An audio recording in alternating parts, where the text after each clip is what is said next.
Now on BBC One Northern Ireland, the very best of sporting action in the Championship.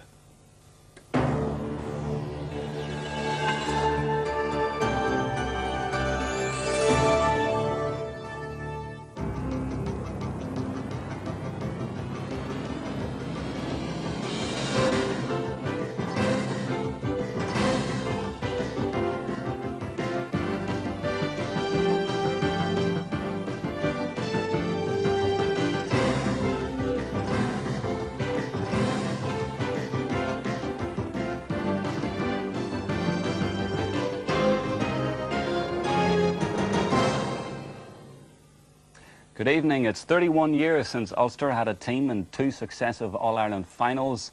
Today, Donegal were hoping to follow Down's example last year, reach the final and so bridge that long gap. But their opponents were Mayo, the champions of Connacht, and the men from Donegal have yet to produce the goods on the big day at Croke Park. Donegal's first failure was in 1972. Brian McAniff played on the team. In 1974, they lost to Galway, and in 1983, McAniff as manager, they fell again to Galway, despite scoring this goal. McAniff returned as manager in 1989, and a year later, he had assembled a strong squad, but Meath proved too good. 4 All-Ireland semi-finals, 4 defeats. 12 of today's Donegal teams survived from that defeat by Meath 2 years ago. That should help. From the Ulster final, Barry McGowan comes in at right corner back, and Tony Boyle has recovered to play at full forward. Boyle had been a doubt ever since this moment. A rash tackle by Anthony Tohill of Derry, and the Donegal man had to depart the Ulster final proceedings a short time later.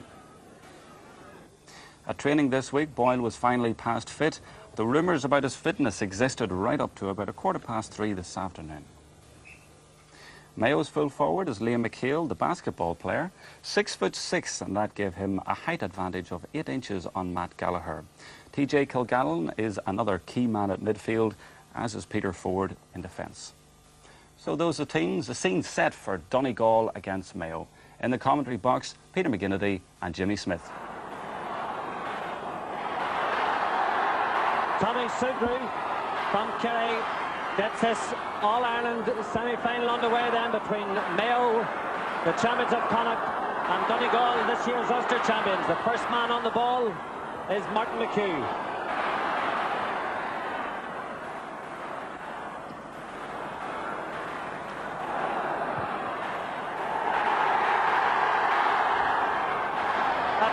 First shot then, first attack for Donegal. Martin McHugh, centre-half forward, kicked the ball wide for a second. The ball tailed in the air and then went to the right of the post and wide. Donegal in their traditional colours, but a chain strip today, as are Mayo. Mayo come here 34 times they've won the Connacht title. Donegal can only claim to have won the Ulster Championship on 5 occasions. Donegal again, James McHugh, Martin's brother, fouled. There'll be a free then for Donegal. And Donegal playing with the wind, Peter. It's important that all these chances are taken. Indeed it is. The breeze, not very significant, but still will aid the leg of this free from Declan Bonner. Conditions but will suit Donegal. I feel they will. The ball is dry. It'll suit their forward line. And even at this early stage, Martin McHugh and James McHugh have both got themselves into the game. Very important for Donegal, that. The kick, centre of the field, Tony Boyle, adjudged to have fouled. Peter Ford, the full-back, Tony, very heavily strapped. There were rumours before the game that he wouldn't actually play, but I'm sure Donegal fans are very glad to see that he's taken his place out on the field, albeit with his knee very heavily bandaged. Gabriel Irwin then, to replace Eugene Lavin in the Mayo goal, takes the kick out. Sean Maher gets Mayo in the attack. And now it's Kevin Staunton. Staunton up towards Liam McHale. That'll be a ploy I'm sure we'll see many times today. Liam McHale, 6'5", and no doubt the perfect target man if and when the need arises. Well, I presume, Jimmy, that's why Liam McHale has been sighted at full forward here, so that Mayo can, in desperation if necessary, pump the ball in high. Here we go again. Staunton punts it in. towards McHale, but Mark Gallagher got his hand in the ball. The ball dropped to Finnerty, and the first score in the semi-final falls to the man from Moycullen, Anthony Finnerty. No stranger to that end of the field. He scored an all-important goal for Mayo in the All-Ireland final of '89. But more importantly for Mayo today, he is up the scoring, and Mayo lead by that single point.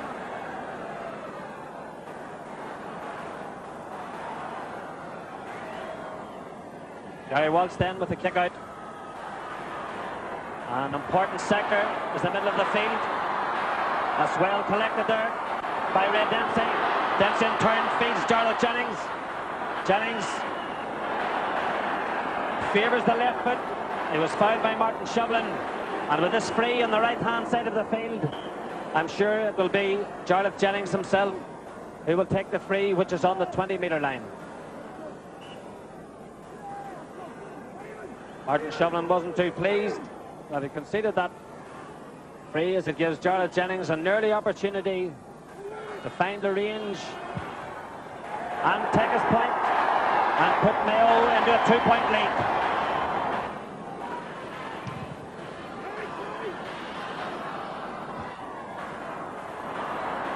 Donegal captain flicked it on. James McHugh picks the ball up. He has help inside or outside him. He certainly needs it. There's 5 Mayo men there. He gets the kick in. It goes high, and the Donegal flags have hit 16. Rise to acclaim Donegal's opening point by James McHugh.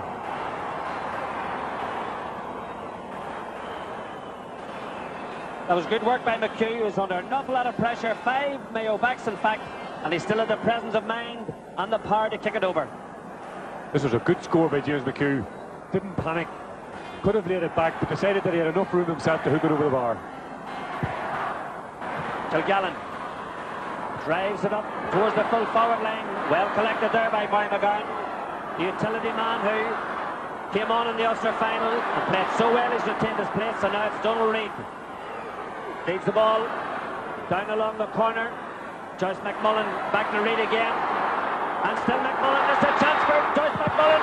Brilliantly come off the line and blocked by Gabriel Irvin. But that is more like the Donegal. It's the short passing Donegal game. The half-back comes up, feeds the half-forward. It produced a free. Donald Reid slips it inside to Joyce McMullen, who had played a 1-2 with him. But this was great work by Gabriel Irvin. Out he come, kept his eye on the ball, got hands to it, a great block. And even Mayo defenders back on the line. Dermot Flanagan there showing his experience, getting in behind his keeper. Must be added that Joyce McMullen didn't tend to go for the point. Wasn't tempted to go for the free. The result to 45. Declan Bonner takes it. That's more like it from Bonner, and that's the sides level.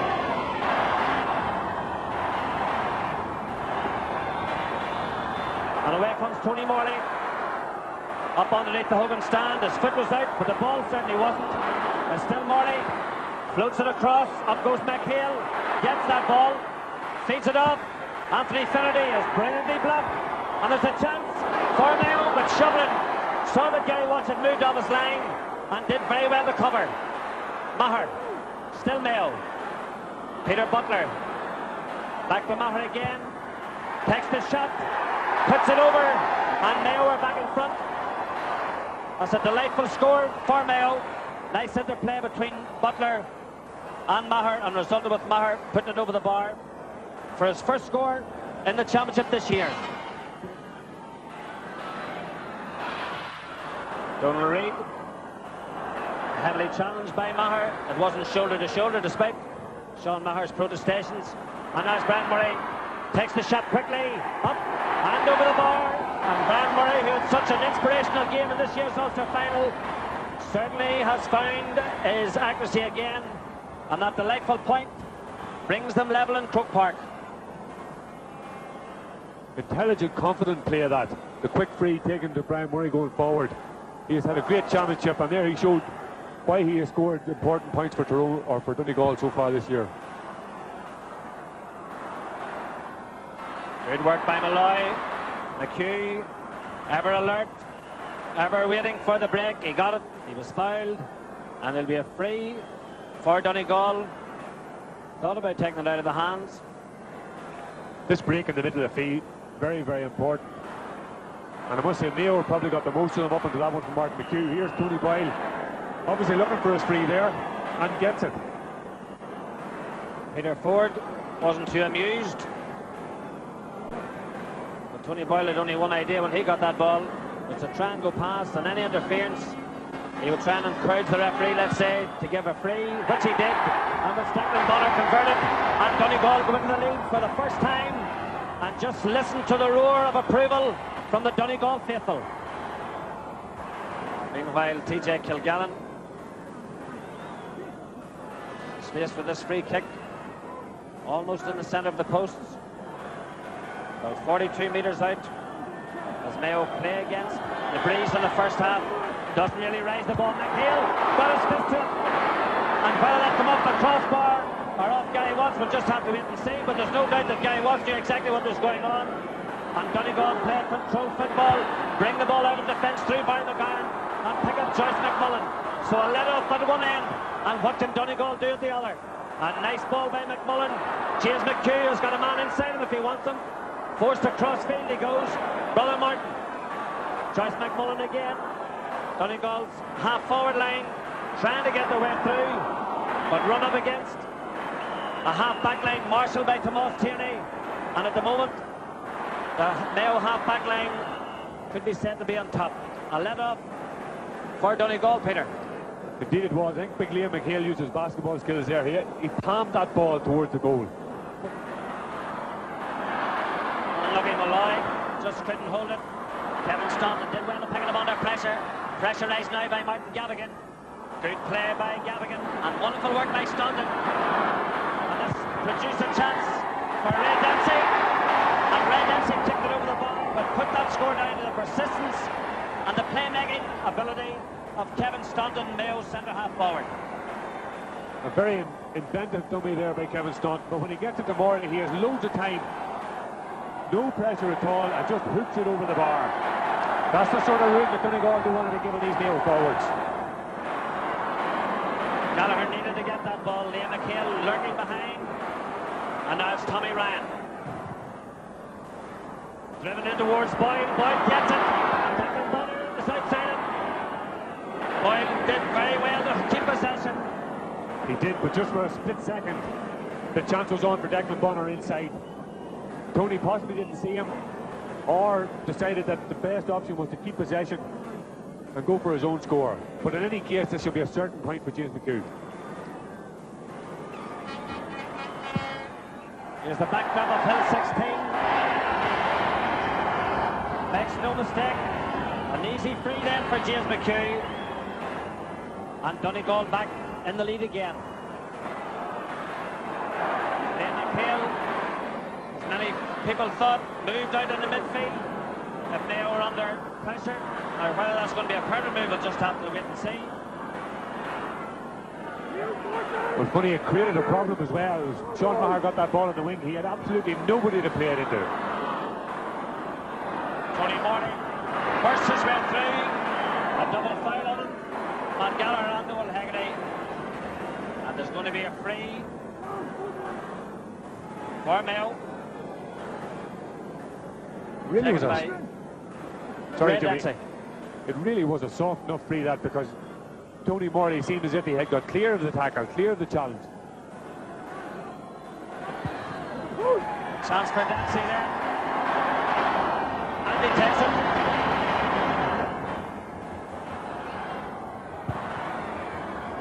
Guy Walsh now playing with Byrne, of course. That kick out brilliantly collected by TJ Kilgallen. Palmery trying to get the block in. And now Walsh comes out. But the Mayo forward, Jarlath Jennings did get his hands to it. But there's the confidence of Donegal again. Building from the back. Tommy Ryan blocked. Ray Dempsey blocked him. And now there's another chance. Jarlath Jennings fouled again by Hegarty. And the free on the 13-metre line. Tommy Stugry indicated the high elbow tackle. The move of Liam McHale out to the middle of the field on a sort of he's just wandered out there, has certainly caused a bit of panic to Donegal. He caught one kick out there himself. They were watching him and allowed TJ Kilgallen to catch the other one. And Donegal have sent out Barry McGarn with him. as Jarlath Jennings put that one over the bar. So Jennings, second point then from that free kick, puts Mayo back in the lead. Over Reid decides to switch the play across. Declan Bonner comes out. You can forget about numbers in Croke Park. The right corner forward makes it in towards Andy Malloy. Malloy's a chance. He hesitated, swung it to the left, and swung it wide. And the problems came with that little bit of indecision. He saw Tony Boyle inside, thought about it, the chance was lost, and then when he went back again, the gap had been closed down, and the result was that the ball was kicked wide. Here he is, just Dermot Flanagan did great work there. He didn't dive at him, made Malloy make up his own mind, and as it turned out, it was too late and it was the wrong option. Another bad wide. Well, can Anthony Malloy take the sides level? He's certainly getting another. Donegal attack started. Declan Bonner was inside. McHugh was uprooted. I think it would be the best word there. There's a free, and I'm sure Declan Bonner realises that is a perfect opportunity to send the sides in level at half-time. Tommy Sugar just checks on James McHugh. Tomas Tierney has a word. Great work here by James McHugh. Taken out as Thomas Tierney went past him.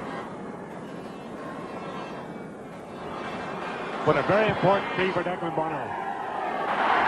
Declan Bonner, no stranger to important frees. They certainly don't come any more important than that one. It's Declan Bonner's third point. It brings the sides level.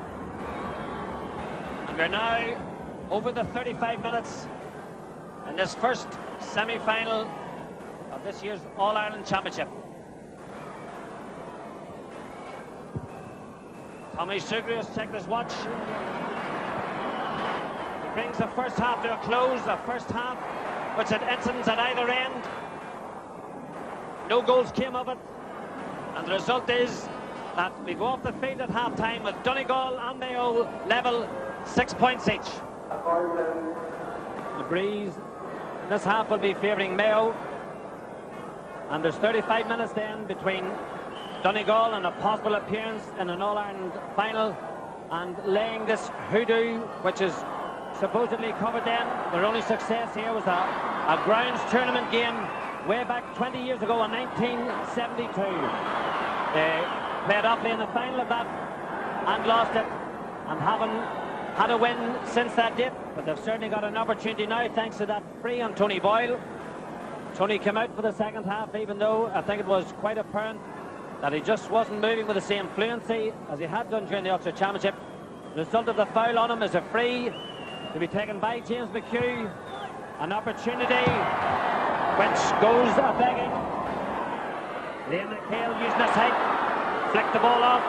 Jarlath Jennings, still Jennings. The overlap, Tony Morley pushes his way through, across the 14-metre line, off the post, a let off for Donegal, but still Tony Morley in pursuit. There's the shot going in for Tony Morley. Really, it was a miss that he going at full speed. All he had to do was kick the ball straightly at a certain point. And the kick out is collected by Liam McHale in the middle of the field. Collected at the second attempt by Sean Maher. McHale again. Still Liam McHale. Forces his way through, looks for support. And from the narrowest of angles, the big Ballina man, who scored a goal and 2 points already in this year's championship, opens his account today with that point, which puts Mayo back into the lead again. Out of centre half forward now, it is Liam himself who picked up the break, got it to Sean Maher, and went on and combined beautifully with him. McHale coming in here, looking to play it back out, goes past Brian Murray very easily there, and from the tightest of angles, just side puts it over the bar. Brilliantly caught by McHale, drilled it through. Haggerty does well to get it. Haggerty pulled off the ball once by Dempsey. There's a free. We don't know what direction it's in. Tommy Sugar stands on the 20-metre line, his hand held aloft, and we'll just have to wait and see where the free is. I think by the reaction of the Donegal defence, it's a free for Mayo. It is, and it'll be taken by Jarlath Jennings. Again, the influence. People thought coming into this game that Liam McHale could be a very influential figure. And out in the middle of the field, he's proven to be just that. The long ball drilled in, and Noel Hegarty had a hold of the jersey before the ball came in. Charlotte Jennings on the 20-metre line, his third point, and the gap now grows to 2. Just look at Martin McHugh is in his own half, trying to set the play up. Fouled by Tierney, or was he? Still McHugh. Races at the Mayo defence. Manus Boyle. There's that aimless looking kick again. Who will the break favour? 6 Mayo men under it. Tony Boyle left footed. Kicks it over. For once he got the space. His own point today. And after 13 minutes in the second half, Donegal's opening score comes from Tony Boyle. And there's just a point between them. Midway through the second half, Kilgallen goes up. The ball breaks in, sweeps McHugh. Still Martin McHugh. Tony Boyle pulled to the ground by Peter Ford. And you can't say that Tommy Sugar wasn't on top of the play. Peter Ford goes over and apologises. And I think as soon as he had done it, he realised what he had done. So did Tommy Sugar. And Peter Ford then becomes a third Mayo man to go into Tommy Sugar's notebook. It's a coincidence that both the number 11s, when they start to play well, Liam McHale on one side and Martin McHugh on the other, things start to really buzz for their teams. McHugh now, in this period of Donegal ascendancy, involved in almost everything. Manus Boyle puts it over, brings it level, and now it's on the platform. Will those points restore Donegal's confidence? Manus Boyle has certainly made his presence felt. Declan Bonner still maintains possession. Shrugs off Dermot Flanagan. And Manus Boyle has certainly given Donegal more options. James McHugh forces his way across field. Still gets possession. Still McHugh. And fouled. And now can Donegal make use of yet another free scoring opportunity? Manus Boyle certainly isn't shrugging off the challenge. Well, I'd say one of the reasons Manus Boyle was put in was to cure the free-taking problem here. If the likes of James McHugh are going to be running at defences and drawing fouls, as in this case, Donegal must have a proven free-taker. Although I'm sure manager Brian McAniff was wondering about his decision when Manus missed his first free. Well, Manus was Mr. Accuracy himself in last year's championship. And his accuracy hasn't deserted him as Donegal go back in the lead. Manus Boyle's second point. And Donegal flags, which were dormant for so long, have suddenly sprung to life around a packed Croke Park. Donald Reid, he has Declan Bonner outside him, but that's more in hope than anything else. Now's the chance. Brian Murray still gets it. Bonner on the outside if he needs it. It's still Declan Bonner. He's going to try and get on the left foot. He does, but even from that distance, he managed to put it wide. But he'll be very grateful to Tommy Sigri. He spotted a foul on Declan Bonner. So Donegal, after all of that, are going to have a chance. Great play here by Brian Murray. Uses Declan Bonner on the run, and Tommy Sugar up at the play. Saw that pull by Thomas Turney. I presume if the point had gone over, he would have allowed it to stand, but in this case, it's a free for Donegal. Declan Bonner will be the taker. So after all of that then, Brian McDonald, the Mayo manager, a worried man at the moment, I could suggest, shouting out his instructions as Declan Bonner takes this relatively easy free, and that's what it proves to be. Donegal lead by 2 points with 9 minutes to go in the second half. 4 points to Declan Bonner by McGann, and then to Malloy. Now, this is where the fitness comes in.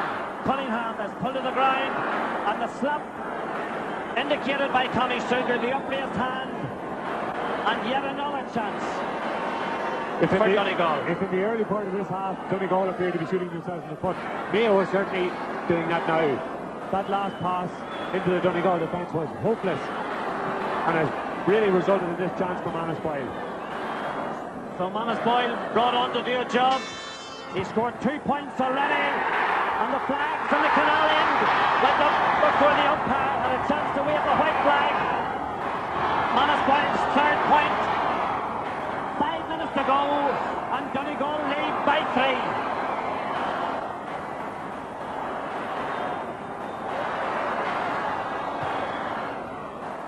We're in a hurry. Out to the midfield area it goes. The break favours McHale. Still McHale. Drills the ball in. Danger for Donegal. The man in the overlap, TJ Kilgallen. He scored a point at this stage in the Connacht final. On that occasion, he's won a free. His powerful run there through the middle. McHale again getting the move going. Played inside the Ray Dempsey and flicked off to Kilgallen. And because he was going so fast, big strong man, run at the defence, they had to get him stopped, and it was an elbow that brought him to a halt. Jarlath Jennings with the resultant free.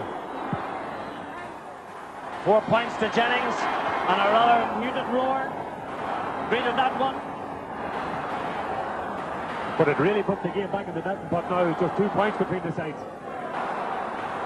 One kick, a goal for Mayo could certainly put Donegal's chances to rest. Every ball now in the middle of the field from now to the end of this game is going to be vitally important. Either clean catches or breaks, it doesn't really matter.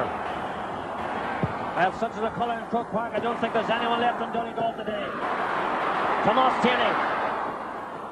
6 Connacht championship medals he has, 5 with Galway and 1 this year with Mayo. That ball was blocked and it's on for number Martin Gavin who collects it, and it's Anthony Malloy, the Donegal captain. The man from Margra pumps it into Tony Boyle. The man who was doubtful before the match gets possession. Still Boyle goes past Peter Ford, takes the kick over the bar, and that was an inspirational score from the Donegal full forward. Collected it, did all the hard work, worked his way in, put it over, and the margin is 3 points again. Flanagan. Rather dangerous ball, just like where James McHugh is.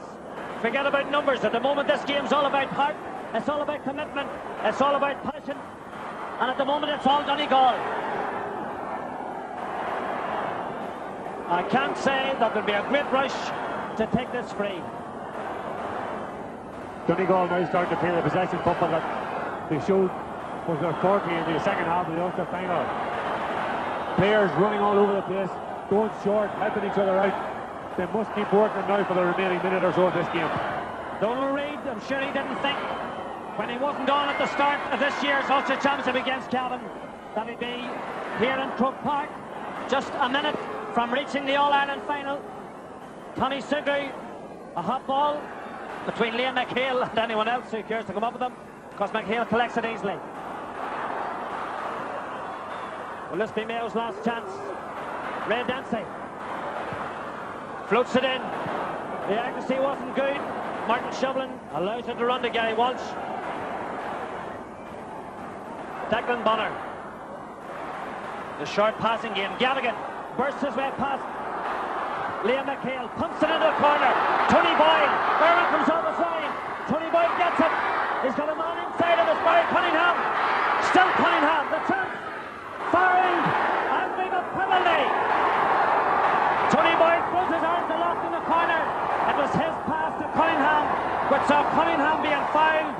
He shipped a heavy tackle with a penalty, and Donegal flags are in the air as Croke Park for once comes to a stop. Tony Boyle gets it inside to Cunningham, and he knew with the goalkeeper out that he had to go for goal. In he goes, and it was Tomas Tierney who came back and tackled him with the foot. Knocked the ball away, but Tommy Sugar had judged that he had fouled him, and it's a penalty. And this game is really all over now. Brian McInniver's out in the field issuing instructions. I'm not a mind reader, and there's tears of joy from Donegal folk. I would say the instructions will be to go for the point. But really, with time up on the clock, 3 points in it. And it was the right decision. The point is marked into the book. Now whether Tommy Sugar has called full time or not, we'll just have to wait and see. The Donegal players think that he has. He's called for the ball, and Donegal, this year's Ulster champions, go into the All-Ireland final. They've beaten Mayo by a score of Donegal 13 points, Mayo 9 points. And for the second year in a row, an Ulster team goes into the All-Ireland final. Tears stealing through as Donegal finally come of age. An All-Ireland final at the 5th time of asking. An important result for Donegal and an important result for Ulster football too. Maybe the Sam Maguire will stay in the province. And by the way, our apologies for some slight disturbances in picture during the game. Well, after the game, Owen McConnon caught up with the Donegal team and first he asked Brian McInniff how he felt. I feel marvellous, Owen. It's a great occasion, and, you know, and I'm selfish enough to say a great occasion for myself, but more so for the boys and for the people of Donegal that have so long yearned for this occasion and so long deserved it, because as a young boy I remember being left at the train station in Madone in '52 when I went off to the first National League semi-final. Again in '63 I was in Canada, and then as the player manager in '72 when we made the breakthrough. And early, we came a wee bit early in '83 with a very young side, and it took us a long time to get back in 1990. And then the great side, beat us in 1990, and last year's disappointment. But today, a great day for Donegal. I think what happened today, and maybe first half especially, we landed a lot of balls in the keeper's hands, and I think people got afraid then to kick, and maybe we tried to work the ball too far, and even when we were ahead there, maybe 2 or 3 points, we should have kicked points from 30 yards out, and we tried to play the ball in. But someone suppose if it was the way Donegal players happen, a fella might have a ball 30 yards out and there are 2 men in position to give it to him, and sometimes they give it to him and maybe it's the wrong option, he should go for his own point. But maybe we definitely overplayed the ball today. Donegal have got a great panel of players this year. We've got as good lads on the bench like as the lads that are playing, like, and that showed there today. Like Barry Cunningham was brought into the midfield area and he done a great job when he came in, and Manus Boyle was brought in as well. Like, and he done a great job. Like, he got a few frees that were vital to us at that stage. You know, so it was great. Like, all around the field, like, you know, there are lads that can do the job there. Like, when, you know, things are not going all that well. Realistically, you would love to win the All-Ireland final at this time round. Yeah, it'd be great for Donegal now to win All-Ireland, and we realise it's definitely our best chance because we're there now. We're 70 minutes away from creating history with a bunch of lads. There's no bunch of lads to serve it better, more than this bunch of lads in the Donegal panel at the minute. Most of them have won under 21 All-Irelands in '82 and '87, and now we're not just coming up to make up the numbers in the final. We believe we're good enough to win, and we believe that at the start, even though that the first match in Cavan, there were times it looked bad for us, but we're there now in the final. Martin McHugh's penalty, you obviously instructed him to tip the ball over the bar. That was the insurance. Oh yes, well, you know, that would go without saying, although at one stage when he said to me that the referee said it was the last kick of the game, I did turn to him and I said, go for the goal. But he says no. I says, I'll take my point. And he was right. Obviously, it's the ultimate goal now, surely. Yes, we'll be 5 weeks to prepare, and I'm looking forward to the 5 weeks. It'll be great for the county, it'll be great for the squad of players, and I think it'll give Donegal as a county a great lift that it has deserved for a lot of years because they've been input to the GAA games. And I'm looking forward to the 5 weeks training that are coming up, and we've a lot of work to do, Owen, because I that performance that we had out there today will not do against the winners of the next semi-final. We're going to have to go up another notch to win an All-Ireland final. Brian McInniff, a happy man. Well, our regular analyst Sean McCaig is with me now. Sean, were you pleased with Donegal's performance? Well, I'm certainly delighted with the result. I must congratulate Donegal wholeheartedly. They have done what, you know, a historic day for them. They have done what they have always wished to do, and I must particularly congratulate Brian. He's been associated with all the Donegal teams that have won Ulster Championships, and it's a great day for him and for Donegal people everywhere, at home and abroad, so I'm delighted for them. But what about the quality of the performance? Well, when they get time to look at it in a week or whatever, you know, they will realise that they should have won the game probably much more easily than they actually did. They dominated play right through, particularly in the second half, and they will feel that they missed too many chances, and that when you have 16 wides, 7 of which are from scoreable frees, you know, they will be asking a lot of questions about the small things that will make the difference in an All-Ireland final. One of the things early on they seemed to do was over-elaborate. The forwards holding on to the ball maybe too much and not taking the directorate. Yeah, well, I suppose this is a criticism of Donegal generally in relation to overplaying the ball, but it is really playing to their strength in that Donegal players are basically small and light, and they need the interchanging short passing game because many of them are not in a position to win just 50-50 ball with a fella who is physically stronger. Here we have a good movement where Joyce McMullen on the ball has, you know, gives it, makes himself available for the return pass. And so often in the past, Joyce would have stuck this one in the net. But, you know, we can see that suited Joyce, and a good save from Gabriel Ehrman. But we can't criticise them too much because that suits the panel they have. But as we said, they did miss a lot of chances. They almost kicked themselves out of it, didn't they? Yes, as I said, they had 16 wides, and as well as that, they also had a number of chances that they kicked tentatively to the goalkeeper, and several other chances when they didn't shoot at all. But, you know, they will see that, and they will realise, as Martin McHugh said, that if you're to win an All-Ireland, you must be taking your chances once you get to 40 yards. And, you know, the misses today will be maybe opportunities that they will hope will present themselves again next day. Hopefully, yes. Well, what about the chance Liam McHale had now? He was a threat, of course, at full forward, and he nearly got a goal. Yes, obviously, with his height around the square, you know, there was always on that he might get a touch to one of these high balls into the square. Here, a magnificent flick from him, and Gary Walsh may have had it covered, but it hit the crossbar, and Martin Chauvelin reacted quickly. That was the type of situation that Donegal probably feared. We must give all credit, though, to Matt Gallagher, who had a magnificent game right through at full-back. Right from the beginning, he was on top, he was breaking the ball, and his positional sense and his distribution were excellent. A great game. That's right, yeah. Well, what about early in the second half? It was level, and Donegal had, or rather Mayo had a great chance, and things could have been very different. I think it was Morley hit the post. Imagine if he had got a goal there. Yes, well, Donegal started the second half and missed 4 chances, 2 of which were easily scoreable frees. And, you know, at that stage, the heads probably would have gone down had Mayo got a score. But, you know, it just didn't come for Mayo. But then Brian McAniff made a few changes, a few super subs, and Manus Boyle was one of them, and his accuracy was much needed. He really settled him. Well, Barry Cunningham's contribution and Manus from place balls, those were excellent substitutions. It shows the strength and depth that Donegal have. Manus scored 3 points from frees, and while he contributed somewhat less from play, it's great to have players of that quality. Barry Cunningham's contribution when he came to midfield was really excellent also. Brian is a very astute man, and he's around a long time. He can read the game well, and he certainly made the right options today. The penalty right at the end for Donegal clinched it, and as you say, Barry Cunningham had a big part to play in it.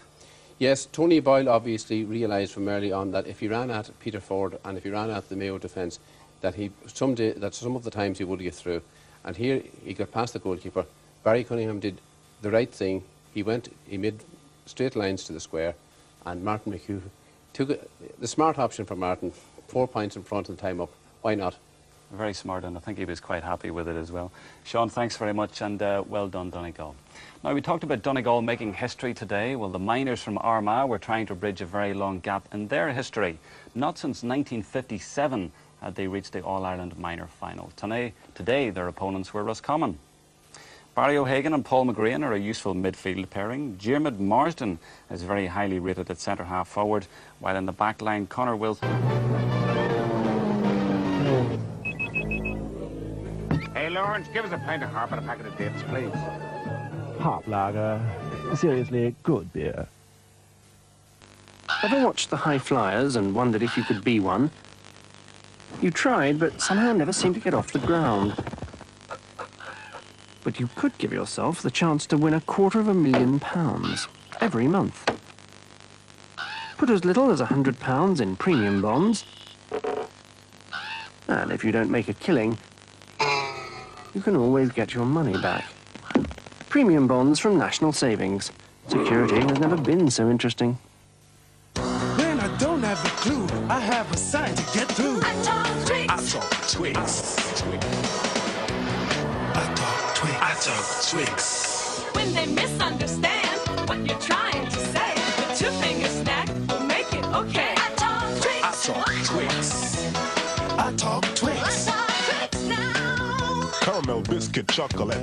Just use your hands. Don't understand. Let's talk Twix. Let's talk Twix.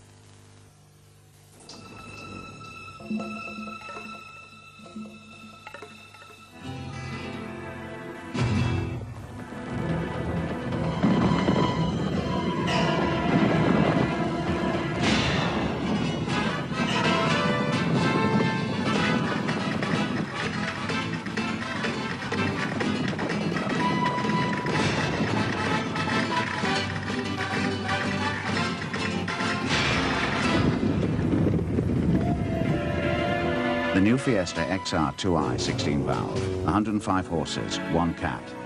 No bull. Do you have solid fuel glass-fronted fires at home? You do?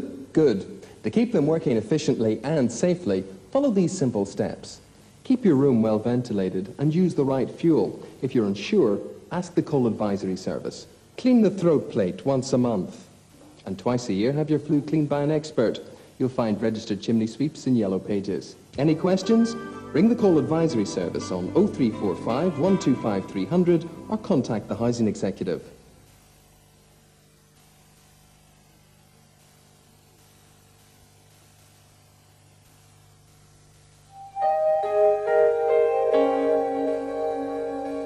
Here on Night Time now, we reach the football final where Dublin meet Donegal.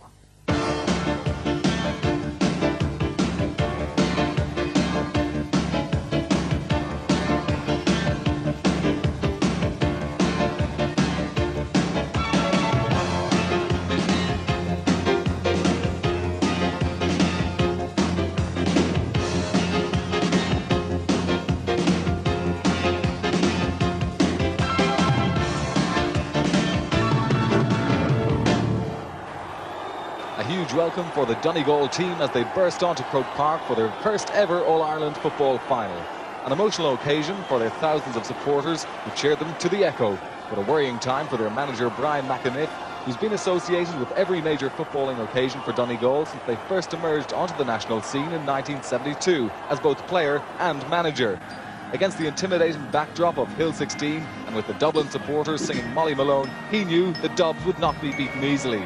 He knew also that Donegal would have to contest everything as if their lives depended on it, that they would have to be determined as never before, that they could not afford to let their concentration slip for 1 second, and he must have worried as to how the late defection of teak tough Martin Shovlin would affect his defence. The Dubs charged onto the field with looks of grim determination on their faces. They knew that despite the euphoria among their followers on the hill and their rating as overwhelming favourites, that they faced a tough test. Nobody knows the big occasion as well as the Dubs, but this team has had more than its share of heartbreak. Could they produce the goods this time and bring a smile to the face of their manager Paddy Cullen? For the answers and commentary on the game, we join Colm O'Rourke and Ger Canning. So Dublin is tradition now, of course, taking up their position just in front of their loyal fans down there near Hill 16. So take a check on the teams then, and the Leinster champions and favourites today name an unchanged 15 from that which started against Clare. Dave Foran, substituted then and subsequently suspended, is back alongside Paul Clark in the Dublin midfield. Foran, who played in the 1979 All-Ireland final, one of 5 players with previous senior final experience, the others being John O'Leary, fullback Jerry Hargan, the captain Tommy Carr, and the wing forward and free taker, of course, Charlie Redmond.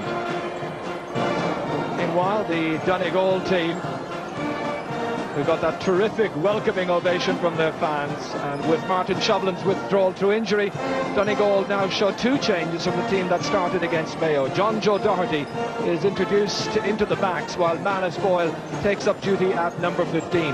Positional switches show James McHugh listed at right half forward alongside his brother Martin, with Joyce McMullen completing the half forward line. McMullen happy to be recalled to the side following his substitution against Mayo, while Manus Boyle from Killybegs is positioned at left corner forward. Tommy Sugru, the match referee, smile on the face. Donegal from right to left in the first half. And that switch we predicted has been made. John Joe Doherty is left half back, or rather he's playing left half back, I should say. And McGowan starts in the corner. Absolute perfect conditions for a game now. The wind has died and the sun is coming in. So off we go then.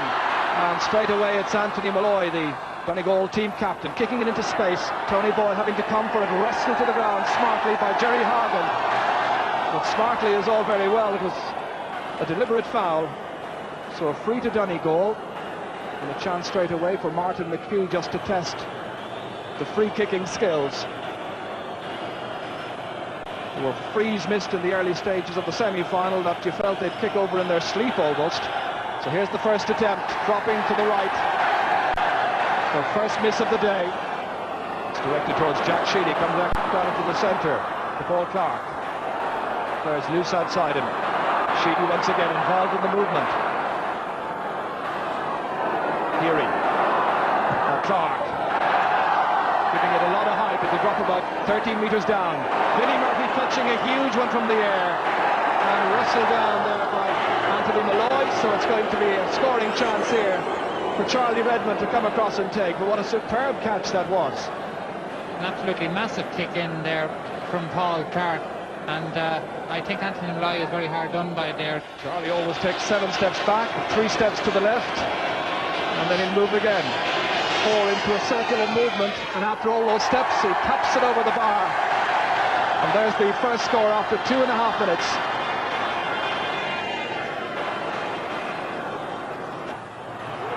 Dave Foran for this much maligned Dublin midfield towards McGalvin.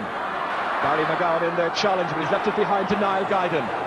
First calling for just inside, but Guyden put the head down. Now he's picked it up and inside towards Galvin. Simple, effective, and he's put it over the bar. Well, a bit of an object lesson there from Dublin for Donegal, doing the simple things well. Bonner aimed inside towards McMullen in there challenging, comes down here, and it's hit off the post from James McHugh. Martin McHugh fires it over the bar. It was the very least that attack deserved. Martin McHugh then opens Donegal's scoring account. It's taken 7.5 minutes, but they might very well have had themselves a goal. Again, a long ball in which does the damage, breaks down, and James McHugh with a great chance. Very hard luck with that ball that hit the bar, but at least they get something out of it with Martin McHugh tapping it over. But that will give Donegal confidence, because it shows that once ball comes in high, the Dublin backline are not that great in the air. Tony Boyle has just fouled Eamon Heary on his way out, so it's going to be free to Dublin. Heary the injured party, and Keith Barr as usual to wallop it back into the opposition half of the field. They challenge for it.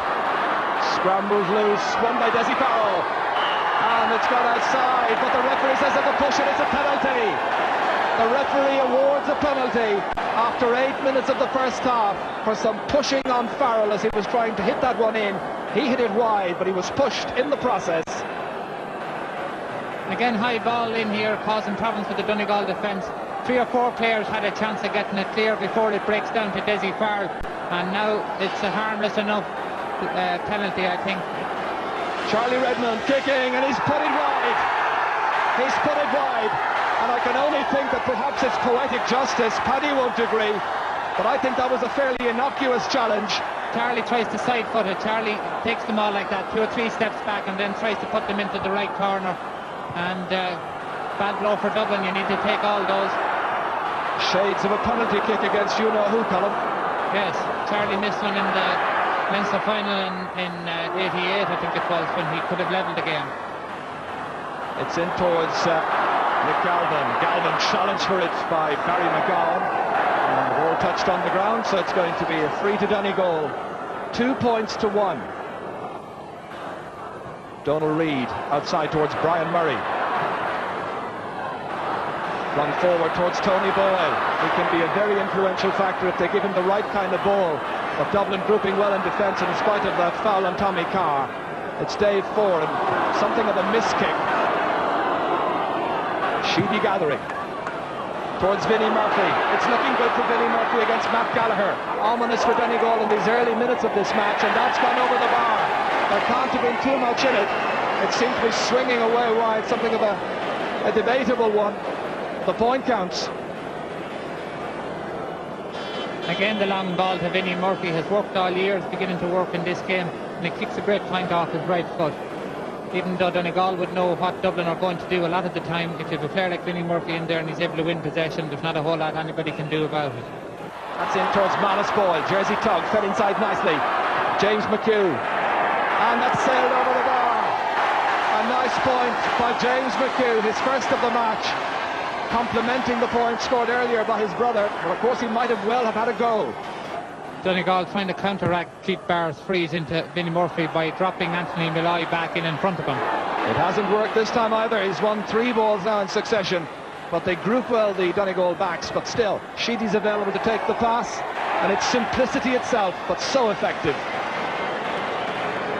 So the lead is stretched. Good fetch in midfield. Murray was hit really hard by Healy that time, but the attack continues, and it's James McHugh trying to go by. Dave Foran fouling him, and a free to Donegal. It was a really hefty challenge that time. Bonner with his first time chance to drill over a free kick has done so successfully, and he cuts it back to the bare minimum. For a Donegal side who are the 24th county to appear in the All-Ireland football final, the first so-called new county, of course, since Tyrone back in 1986. That a perfect kick, nicely drilled over.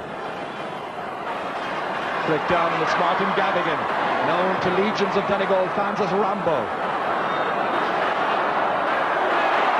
Judged brilliantly by Bonner. In towards Anthony Malloy, fisted forward superbly to Tony Boyle, unmarked momentarily, now going by Hargan, and a chance here to Manus Boyle. Oh, and somehow he's put it up and over the bar, with the goal absolutely yawning in front of him. He's levelled the match, but that it should have been a second Donegal goal, no question about it. Again, brilliant play by Donegal to get the ball in, and Jerry Hargan had lost Tony Boyle completely. Could have had a shot himself and give it to Manus Boyle, and clips the top of the crossbar and over. Donegal could have 2 goals at this stage, but at least they have got 2 points from the chances that they had goals on. Well, Dublin, as we said earlier, inclined to lose concentration from time to time, and that was one instance. This is Jack Sheedy against Martin McHugh. Good work to come back, makes the kick difficult for Jack Sheedy, who watches, and the umpire gives the positive salute, but it's gone over the bar. 2 points for Jack Sheedy, and Dublin respond instantly.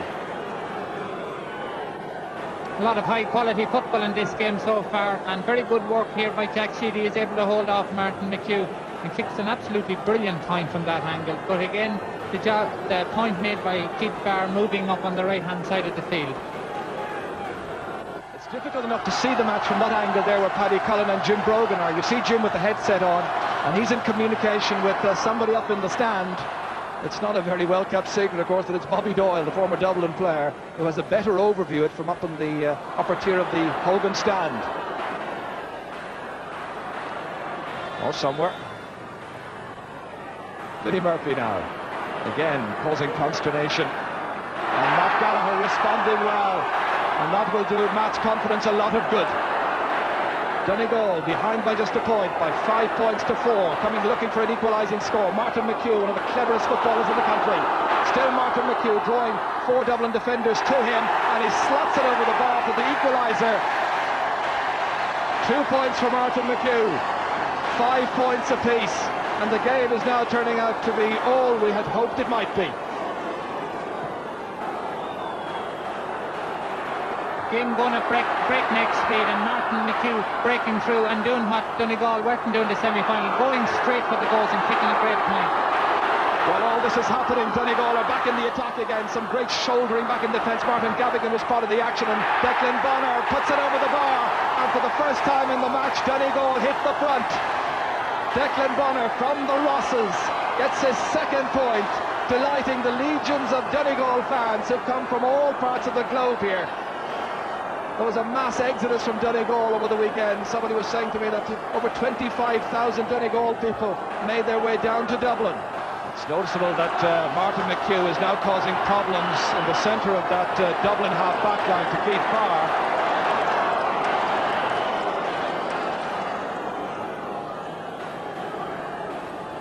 Donegal will have the free.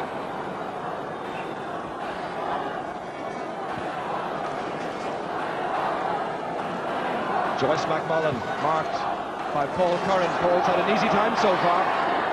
This is Manus Boyle trying to struggle free, pull down, and it's a free in. A chance for Manus Boyle himself perhaps to take this free.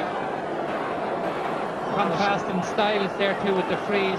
Dublin pumping them in high into square. Martin McHugh will probably take all the ones around midfield and is looking for players to come out short. That time left a lot of space in the left corner for Tony Boyle to run onto that one.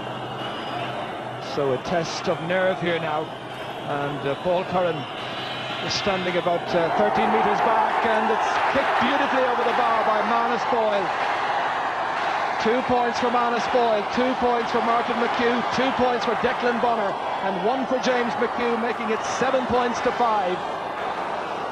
Things going very nicely for the rank outsiders.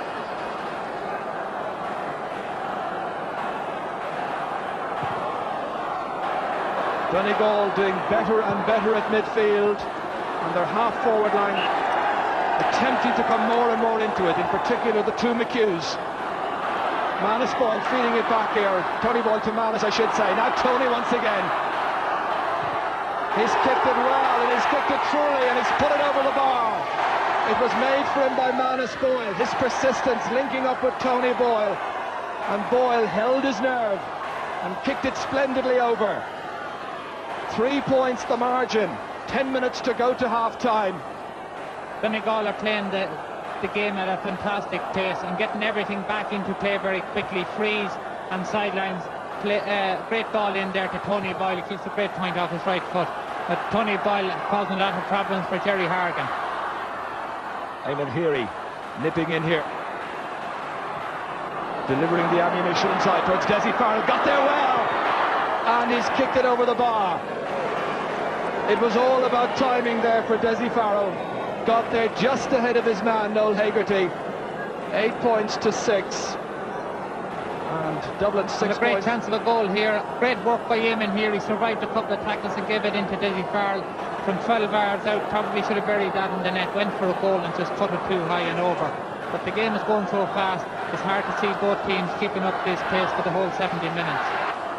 The wind just beginning to pick up a little bit now, and of course favouring Donegal in these opening 35 minutes. And the book, I think, is coming out for the challenge there by Keith Barr. So, first name taken in the contest. The referee says it was a head, high shoulder challenge.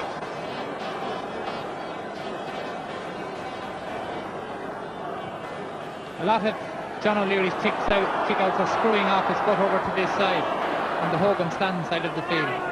John O'Leary now coming together from that kick by Manus Boyle. Right in the middle of the field, nobody there to challenge Anthony Malloy. A chance to drill it back in again. Martin McHugh, very much the catalyst, making things happen for Donegal in attack. The catalyst has kicked there 7th wide.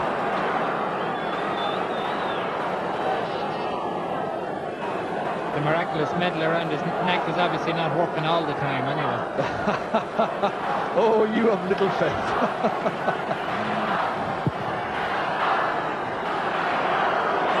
Well, it may happen yet. There's McHugh once again. Crossing the 45-metre line, causing problems for Keith Barr, who got in a good challenge. Declan Bonner. Bonner trying to round Tommy Carr here, the team captain. Fed forward towards Martin Gavigan. Difficult one for him to contain. Jack Sheedy back there, foraging. It's that kind of match. No quarter given or expected. Dublin having to battle now, being made to fight by a very tenacious Donegal side. Dublin trailing Rummer by 2 points. It's 8 points to 6. Donegal the leaders. Charlie Redmond. And he hasn't had too many frees so far in this game. The backs have been very disciplined. That's won by Matt Gallagher in his battle there with Vinnie Murphy. Murphy once again kicking it, stopped on the goal line by Gary Walsh. Fed outside towards Barry McGowan, who continues at right corner back, and John Joe Doherty continues at left half back. In the absence, of course, of the luckless Martin Shovlin. Dave Foran up towards Desi Farrell, takes up a good position. Noel Hegarty goes across to cover his path. Support here. That's Paul Clark. A booming trot inside. Gary Walsh challenging, and it's John Joe Doherty who makes a very good intervention. His positioning was absolutely A1. And it's Joyce McMullen linking up here with Martin Gavigan. The pace is absolutely amazing so far for amateur players. Jerry Hargan fouled, and Tony Boyle still won't give up. May not have heard the whistle. Absolutely frantic pace at the moment. Donegal had possession a while ago in the middle of the field, and the danger for them is what happened then. They got caught over passing the ball. Too many short passes when they should have tried to get it forward and allowed Dublin to break out. And there's so many players in the middle of the field that if the ball has got out quickly, the forwards have plenty of room inside when it gets in. McDeegan looking for a bit of momentum. And instead it's Brian Murray who goes out to meet it. He's held high as he was challenging for that one. And Donegal have themselves the free. Charlie obviously doesn't like somebody in the yard corner. Maybe he didn't get the tickets, Colm.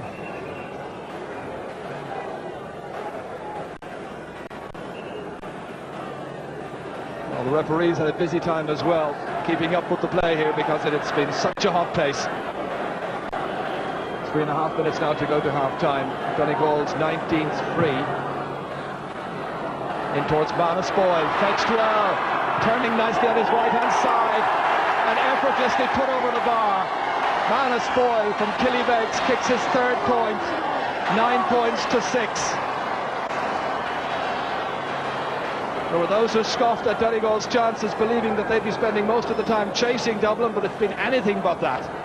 But Donegal are playing great football at the moment, and Manus Boyle beating McDeegan in the air and kicking a great point.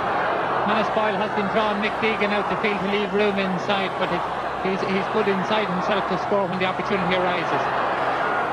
Dublin trying to cut the gap once again. Paul Curran. Curran has already lost one All-Ireland final this year. That was the club final, of course, back on St. Patrick's Day. And he doesn't want that kind of a double. The back of the leg there, it seems, causing the distress. Dr. Pat Duggan, the Dublin doctor, looking after the players. So Charlie Redmond once again will take his customary 7 steps back, and so on and so forth. This could turn out to be a handy little dance craze eventually.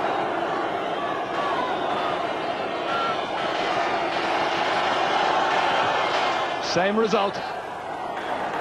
So 2 frees taken by Charlie, 2 points of course, but he did miss that penalty.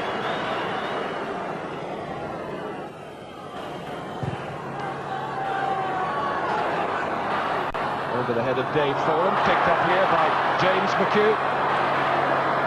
Nicely inside to Martin McHugh. They dovetail very nicely indeed, wanting to make an impact in this Donegal's first final, and what an impact they're making. Martin, the scorer, from Kilcar, making it 10 points to 7.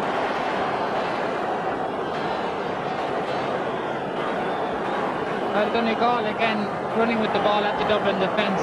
And James McHugh, who looked as if he was going to pass to Anthony Malloy, but then give it to his brother Martin. And it's interesting to see the number of times that Martin Malloy is getting inside Keith Barr, and even though Keith Barr got back and tackled him, he still was in a position to score.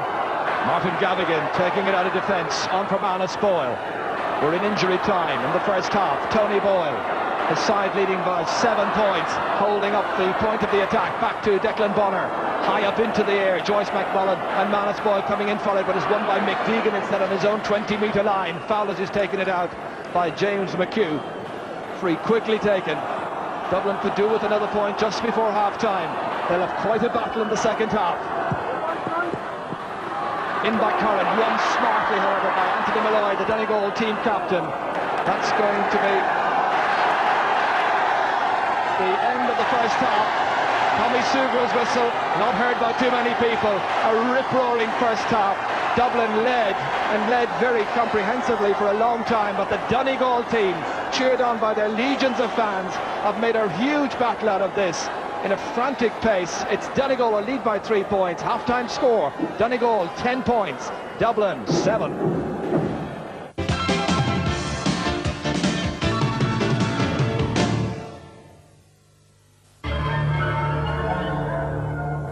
Someone had to take the lead in reducing new car prices, not just for a day or a week or a month, but with real reductions. And who better to clear the air than Rover, with attractive new prices on almost all our cars. Thanks to our advanced manufacturing technology, the quality of our fit and finish is as high as ever. The only reduction is to our prices. Someone had to take the confusion out of buying a quality car. And who better than Rover? Call Party Lines on 0898 21 21 21. Probably the most exciting place to chat and make new friends. Just dial 0898 21 21 21. BDG is Northern Ireland's largest conservatory manufacturer. Extend your summer into winter with a beautiful BDG conservatory. Prices from £4,000.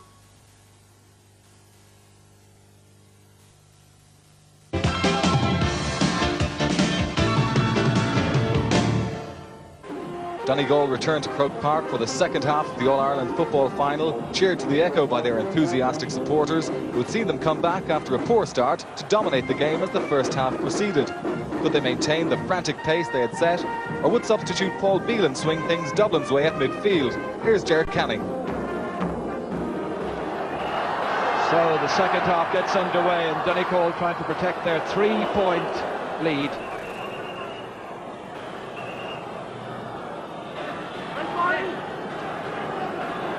Paul Clark will take this first free kick, or rather Keith Barr is being assigned the task.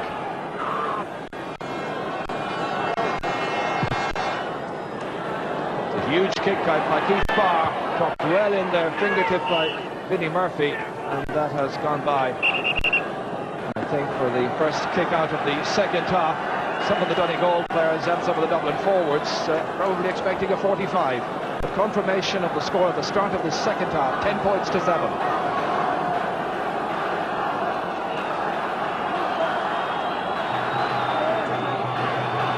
Gary Walsh in his 20th championship match.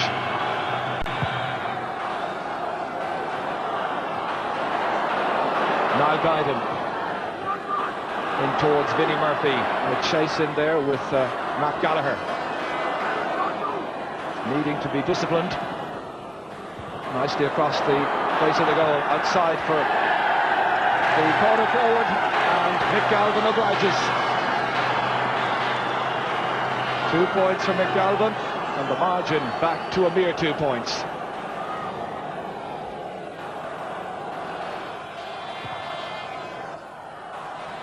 Dublin in the second half needing a much bigger performance by several of their established stars. Joyce McMullen, who got very little leeway in the opening 35 minutes. Bouncing forward that time, fouled. And it's Manus Boyle who comes out to take this one. Tagging on another score. So they go point for point at the start of the second half. The Donegal fans at the canal end saluting that score by Manus Boyle. So 3 points the difference once more. Donegal again. Advancing. Joyce McMullen has gone back into his own half-back line a number of times now to try and get possession.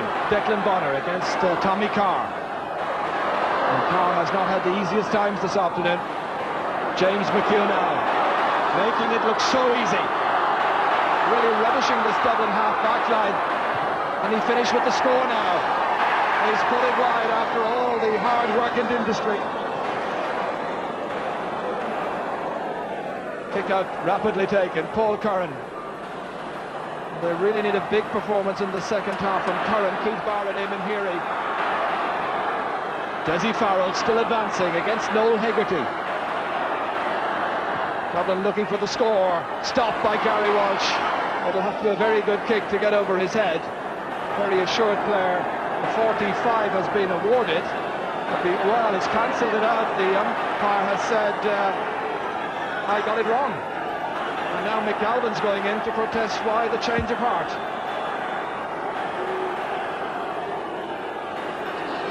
It did look as if the umpire had made a mistake by signalling the 45 originally, because Gary Walsh's hand pass out had been blocked down and gone out wide. So I think the second decision by the umpire there was correct in giving a wide.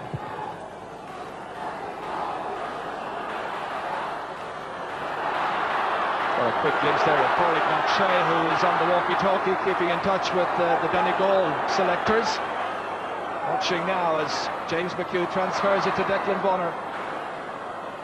We'll be hoping that it doesn't get too elaborate, because when they adopt a very direct approach, they're highly successful. certainly their possession game has troubled Dublin from time to time. Now Guyton felt it down towards Vinnie Murphy. There against Matt Gallagher. Gallagher's out of it. Murphy on his way. Players calling for it inside as Gallagher gets back goal side. The chance is there for Vinnie, but he has spurned the opportunity and kicked Dublin's fourth wide, the second of the second half.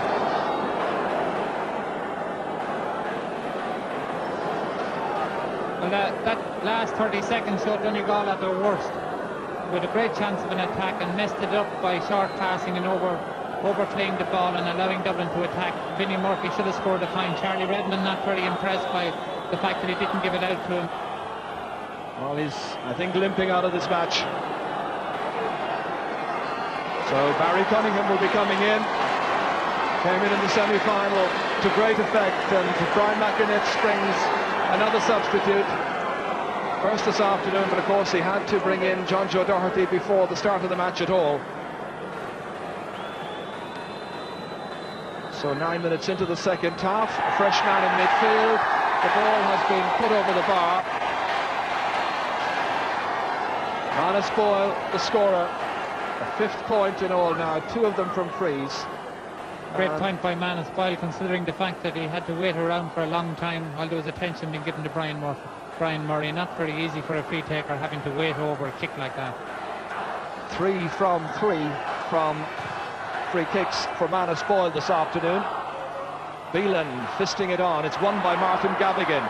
Donegal leading by 4 points in this, their first All-Ireland final appearance.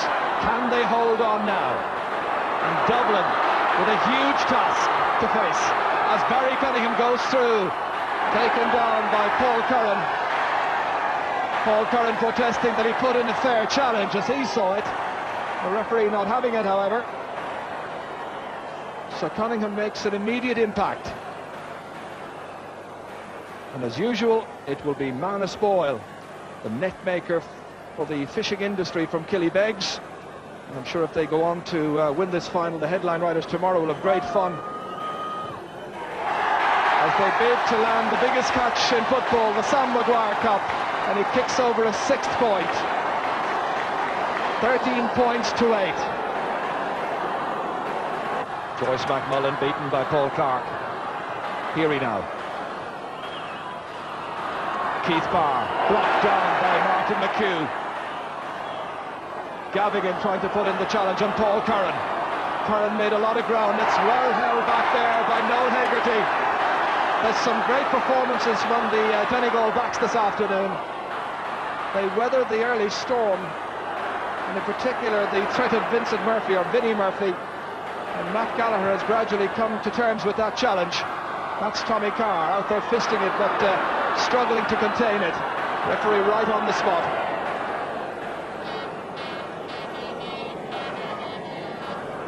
Again, Noel Hegarty soloing out with that ball. Plenty of players loose. Should have let the ball off much quicker.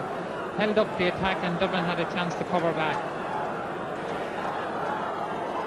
Charlie Mulgrew there, among the substitutes there. One of the more experienced players available to the manager. He should be called into action. Niall Guyton. And Niall Guyton pops it over the bar. A point that Dublin very, very badly needs. So each and every one of their 6 forwards has now scored. 4 points between them. On my watch, just about 13 minutes gone in the second half. Dublin needed a point badly to settle things down because the game was going away from them. Niall Guyton snaps one up and kicks over a very good point for a player who hasn't been playing well. 2 points for Dublin in the second half so far. 3 for Donegal, who continue to lead. Now John Joe Doherty, former minor and under-8 star. And this is 10th championship match. Head forward for Declan Bonner to get onto. Nobody inside to act as target just at the moment, so he's going it on his own, waiting for Tony Boyle to move inside. Back out it comes to Manus Boyle. And the umpire rapidly on the spot there to flag it wide. Second wide of the second half for Donegal. That's their 9th in all. Declan Bonner giving Tommy Carr a very hard time, but out in front for all the balls that are coming in. Tommy Carr will probably be at this stage more value to Dublin out around the middle of the field, where he could inspire his colleagues a bit more. Well, I think it's no great secret he's not exactly all that terribly fond of the left corner back position.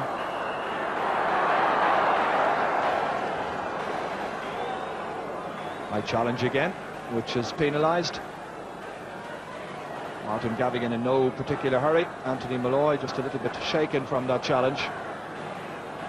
It'll take more than a knock like that to get him off the field, because he wants to hang on in there right up to about 5 o'clock, when he's hoping to be the first Donegal man to lift the Sam Maguire Cup.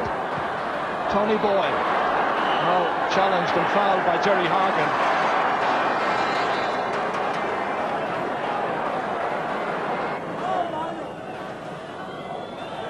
Bonner carries in well. It's another good kick. 2 from 2 for Declan Bonner. 3 points in all his contribution. If there was another one from play. Well, the fans who believed it was possible midway through this second half see their side ahead by 14 points to 9. Donegal opening up a 5-point gap again. Could they be caught? Remember, Dublin had come from 5 points down to beat Donegal with 2 last-minute goals in the league. Could they do the same again? The closing stages of the All-Ireland football final after the break.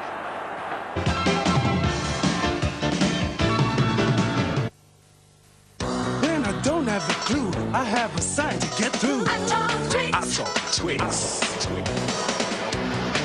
talk Twix. When they misunderstand what you're trying to say, the 2-finger snack will make it okay. I talk Twix. I talk Twix now. Caramel biscuit chocolate. Just use your hands. They'll understand. Let's talk Twix.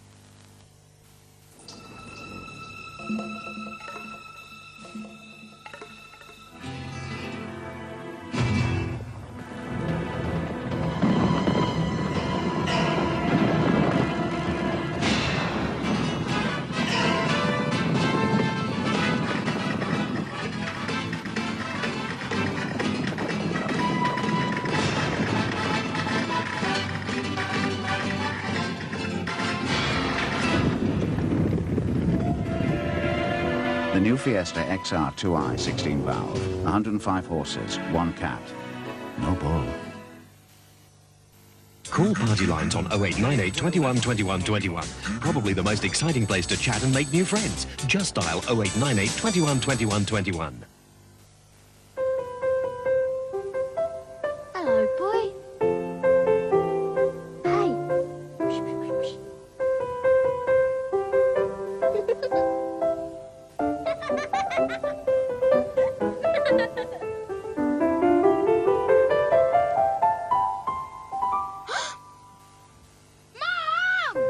Soft and strong and long.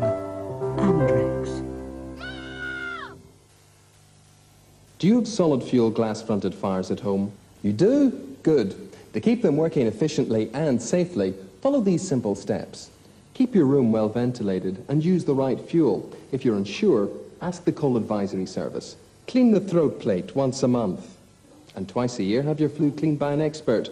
You'll find registered chimney sweeps in yellow pages. Any questions? Ring the Coal Advisory Service on 0345 125 300 or contact the Housing Executive. Let me introduce you to GM 200, the latest cleaning sensation from Nilfisk. It has a state-of-the-art clean air filtration, yet it's very quiet about the house. The clever new design is extremely stable and very maneuverable. It cleans everywhere. Oh, what? Ah, yes. It also has a handy attachment kit built in. And an automatic cable rewind. However, its most powerful new benefit features almost 40% extra suction. Ah, time to change the bag.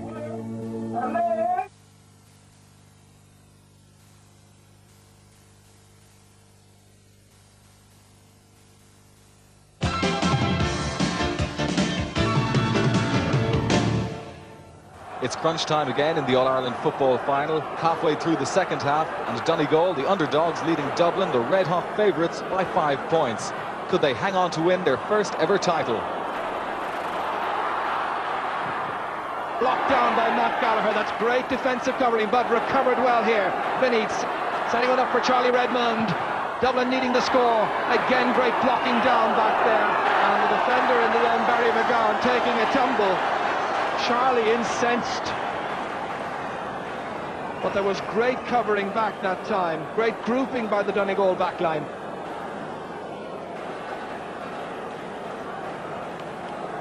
Well, Vinnie Murphy with the original chance which broke out to Charlie, and Barry McGowan doing very well in there to clean up. Donegal backs are all doing very well on their men, but Noel Hegarty, the last 3 balls that he's got, he's wasted possession. He's doing very well to get it, and he should be getting the ball upfield much quicker rather than short passing the ball to colleagues and putting them in trouble. This match illustrating once again what a very difficult championship this is to win. Dublin have the free kick. Keith Barr preparing to take it, it appears. Well, consulting there with Charlie Redmond. Charlie coming right out, fancying his chances of slotting this one over as Vinnie Murphy is right in front of Gary Walsh there.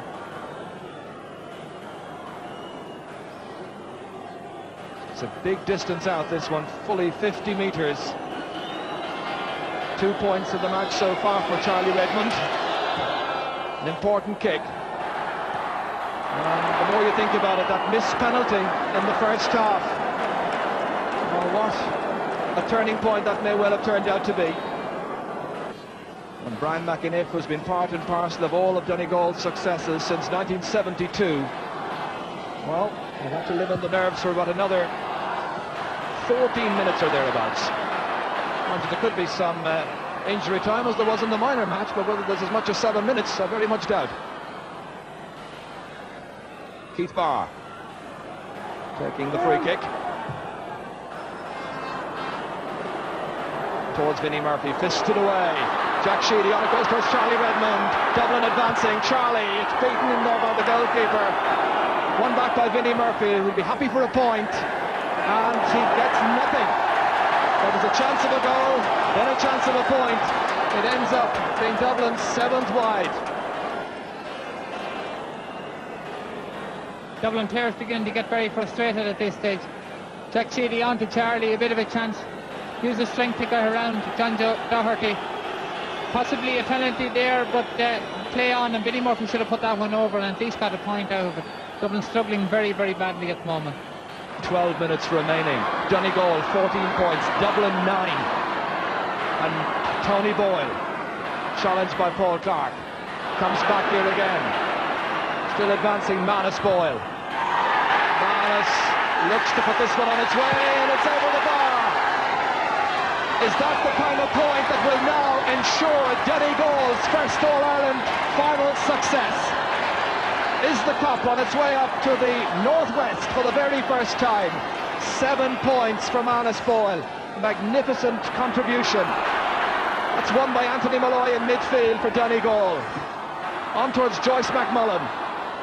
Getting more and more involved in the play during the second half. Martin McHugh now, despite the attentions of Keith Barr, holding up the point of the attack, but the referee says ball touched on the ground. Free kick to Dublin. The Domps have got a very good record playing against Ulster teams in the championship. In 17 previous contests, they've never been beaten.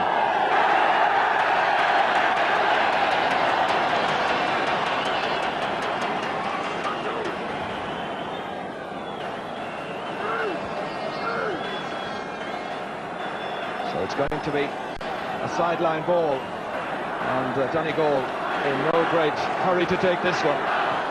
Oh, it's out again off the boot that time of Barry McGowan, who was part of the victorious under-21 side in '87.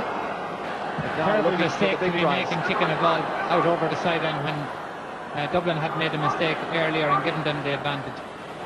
With such a lead, Cullen, as Gary Walsh challenges here, with such a lead of 6 points, there may be a temptation on Donegal's part, having exerted so much energy, to sit back a little bit now. So Dublin are going to get chances. What a good head of hair that man has. Every bit of his own.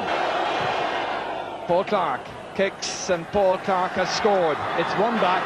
The margin is back to 5 points. Just under 10 minutes to go.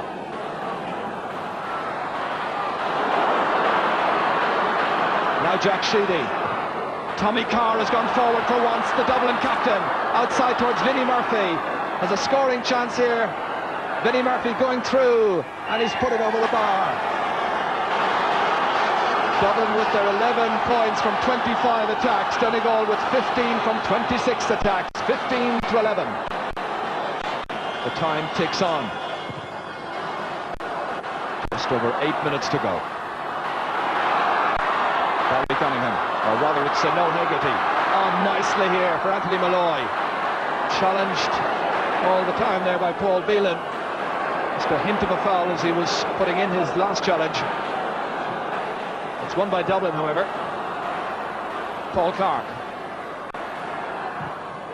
Trying to open up the play across here with young Niall Guyden. Guyden against Donal Reid. Oh, into space neatly for Heary to come on to. Usually scores a point. And that's his regular point in the championship for the afternoon. It comes at an appropriate time, but Donegal will now be living on their nerves for the remaining minutes. There's only a goal between the teams. A great response from Dublin from a time when they looked in serious trouble. 3 points in a row. Eamon Heary moving up from his left corner position to get a very good point. Anthony Malloy getting caught in possession once again for Donegal, which led to that score.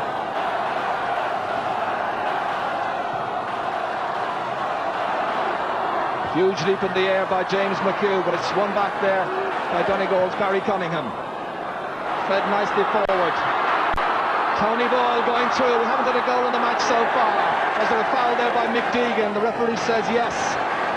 Free in. And the free kick, of course, will be left to Manus Boyle to take.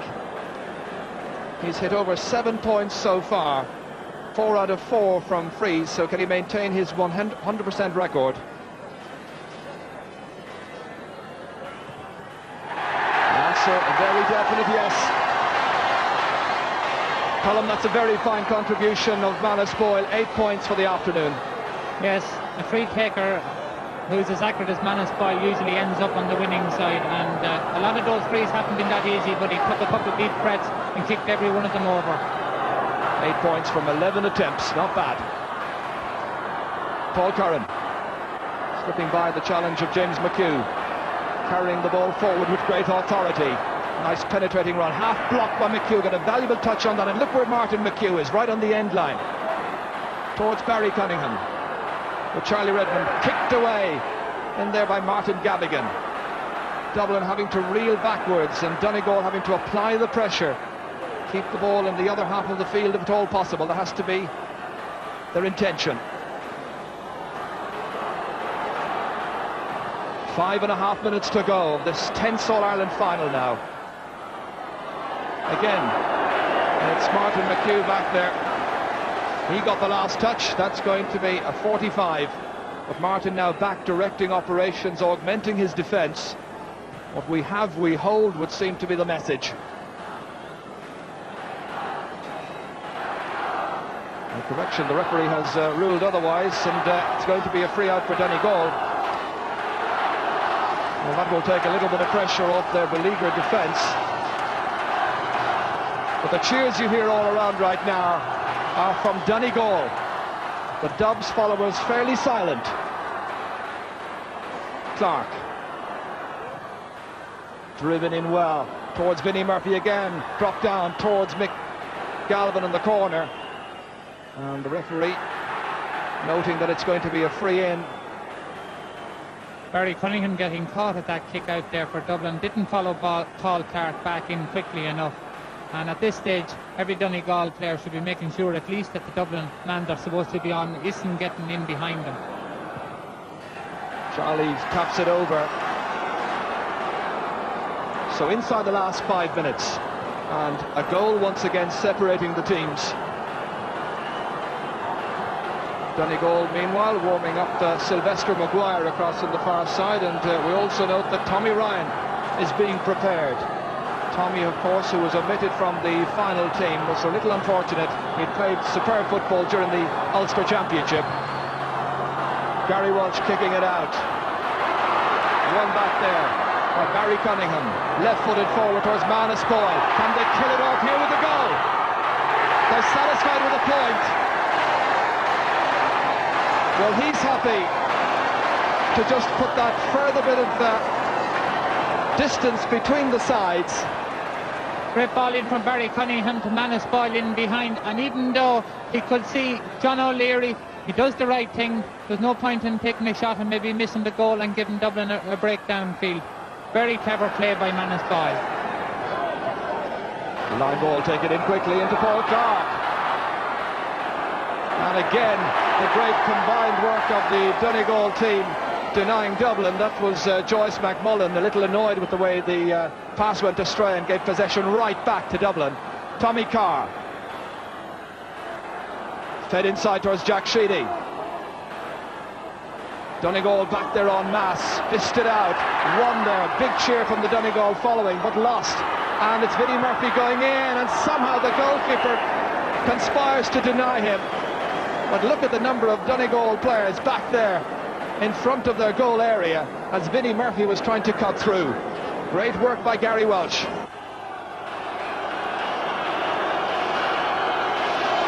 It's Paul Clark kicking. And he's put it high and over the bar. Again, a wise decision by Paul Clark to take the point. It leaves only one score in it again.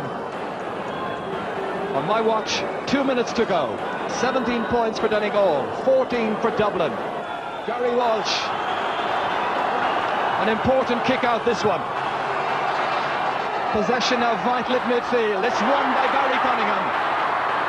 Knocked off his stride, however, by Paul Curran, but they keep the tempo of the game going and hold up the point of the attack with Martin McHugh going forward, raiding there against Keith Barr. Nicely back in again. Across towards Declan Bonner, standing his ground, miscuing somewhat, however, and John O'Leary able to make the catch, but he was pushed out over the end line. The umpire is signalling a 45. And I think John O'Leary feeling that, yes, indeed, the referee has ruled it out and said there was a foul, not a 45. A good decision, I think. Joyce McMullen. Is this to be it for Donegal? It would be a victory that would give a great deal of heart to so many counties around the country. Bonner has put it over. 4 points for Declan Bonner. And Donegal look to be on their way to their very first championship victory. Sam Maguire looks to be booked for Donegal for the next 12 months. Deegan and Dublin needing a goal urgently now. Phelan dropping it down towards Vinnie Murphy. Murphy feeding it inside towards Niall Guyden. Guyden dancing round the challenge of Donald Reid, tripped however, and it's going to be a free kick on the 20-metre line, taken quickly inside to Jack Sheedy. Sheedy still advancing, they need the goal, they get nothing. He's kicked it wide. Dublin with 8 wides in all, 6 of them in the second half. 9 wides for Donegal, but only 2 in the second half. We're in injury time. Donegal poised. Well, who would have thought it at the start of the championship? Yes, you'd fancy them to do well in Ulster, but to go the whole way. Well, there were people who said only the traditional winning counties, the Kerrys, the Meads, the Corks and so on, were likely to win, and Dublin as well. Martin McHugh there, anxious for the full-time whistle, and it's over! And Donegal has won the All-Ireland final! They win by 4 points! A tremendous contribution by Manus Boyle with 9, Declan Bonner with 4. The man directing operations, Martin McHugh, got 3. The team captain, Anthony Malloy, gave a stirring performance in midfield. Their backs were quite superb.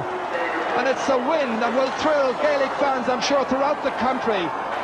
No disrespect to Dublin, but this will do a lot for Gaelic football.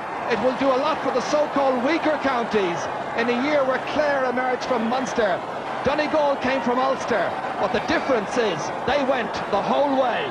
They believed they could do it, and Anthony Malloy, the team captain, inspired by Brian McInniff. What a day for Brian, for Michael Lafferty, for Seamus Bonner, for Noel McCall, the county chairman, who was a selector as well, and a side superbly trained by Anthony Harkin. Well, they say that statistics do not lie. And one of the curious ones is that each of the teams had 30 scoring attempts. But while Dublin only got 14 points, Donegal got 18. And therein lies the difference between victory and defeat, a victory made all the sweeter by the fact that it has taken Donegal 104 years to achieve it. And so we bring this series of the Irish game to a close with a fairy tale victory for one of the so-called weaker counties in Gaelic football. We hope you enjoyed the thrills and skills of hurling and football as provided by Ireland's top sportsmen over the last 16 weeks. We leave you with the presentation of Ireland's top sporting award to the amateur footballers of Donegal and their ecstatic followers. Till we see you again, Slán, agus Gunari on Boherliv. On Parn of Runner, Don Kedur, our captain to our panel, our Anthony Malloy. History is made. Anthony Malloy, the first Donegal man to lift Sam.